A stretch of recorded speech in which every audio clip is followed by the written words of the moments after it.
What's up YouTube? Capital G here, checking out a brand new spell card that just got revealed coming out of Rise of the Duelist. This spell card has me excited because it allows me to do something I have wanted to do for almost 20 years playing this game, and that is immediately search Torrential Tribute. Still one of my favorite trap cards. I love TT. Anyways, this is Fury of Karyushin, and if you don't know, Karyushin is actually like a super old school monster. It's one of those DM vanilla monsters. It just recently got released in Speed Duels, if I'm not mistaken, and that's the first way that it was available in the TCG, but don't be confused. It's like, it was released in like 1999 in the OCG, so it's definitely like an old school DM card. Konami probably should have put it in like Metal Raiders or Legends of Blue Eyes or something like that. Anyways, this is a normal spell card, and you have a hard once per turn on each one of the effects. The first effect says add one Torrential Tribute from your deck to your hand.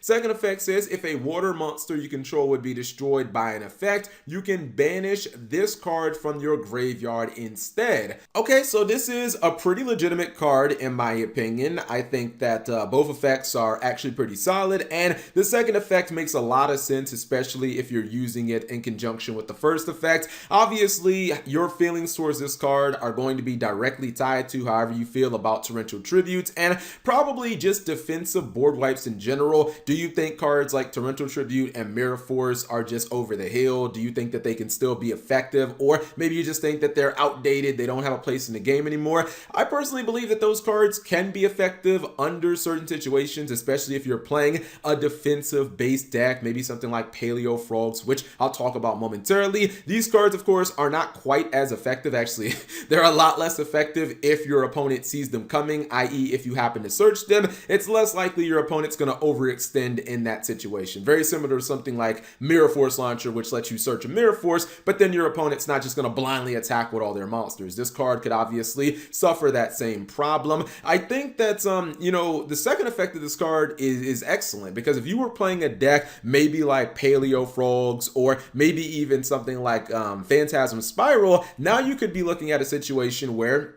you wait for your opponent maybe to overextend, because you guys know a lot of even the best combo decks in Yu-Gi-Oh right now, they have some major choke points where if you torrential them at the right time, you can probably get rid of a lot of their field. But if you happen to torrential your opponent, you are able to save one of your monsters. And for a deck like Paleo Frogs, I mean, that can be huge, especially if you're going to use like your Totally Awesome, you're going to negate one of your opponent's cards, and then you're going to happen to use that torrential and still be able to keep your Totally Awesome. And then if your opponent kills the Totally Awesome, it just floats anyway. So it's like, man, I feel like you got a good amount of value out of that. And even what I like about this card is the graveyard effect. Even if you happen to get ashed or something like that, if your opponent doesn't want you to search, well, you still have the graveyard protection online. So if your opponent throws some type of removal at you, like a lightning storm or something like that, you can banish this from the graveyard and you still get a little bit of value. I mean, it would have been nice if it would have protected against battle for like these water decks as well. Like that would have been really, really good. But this is definitely like a niche card that it can be okay in certain decks. This obviously will not be a splashable card because not a lot of people are willing to play Torrential. But if I'm playing a deck like, Phantasm Spiral or Totally Awesome, Paleo Frogs, like those decks specifically, I might give this card a second look. Anyways, what do you guys think of Fury of Karyushin? Leave it in the comment section below. Thank you guys for watching. As always, subscribe if you have not already and turn on that notification bell for daily videos.